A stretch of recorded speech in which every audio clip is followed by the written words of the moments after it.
Добрый вечер, дорогие друзья. Сегодня у нас праздничный концерт, посвященный Дню 8 марта. Поздравляем преподавателей, мам, бабушек, наших учениц с праздником весны. Итак, открывает наш концерт старший хор «Славена», художественный руководитель и дирижер Разночинцева Ирина Юрьевна, партия фортепиано Шамиданова Ольга Александровна, русская народная песня «Уж ты сад».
Музыка Якимова, слова Парфенова. «Стрекоза» из цикла «Марфушины песенки».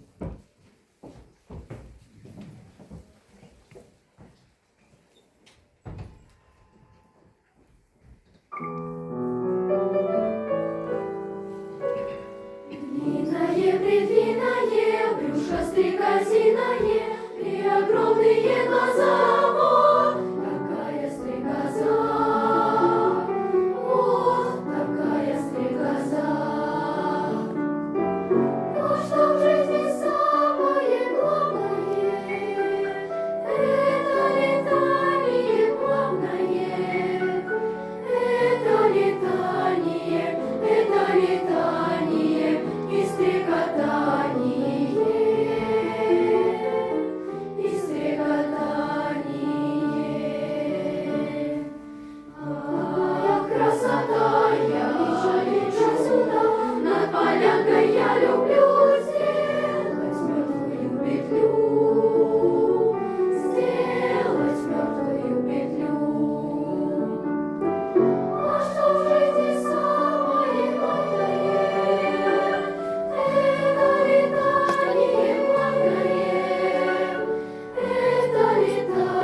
Если будет очень жарко, жар,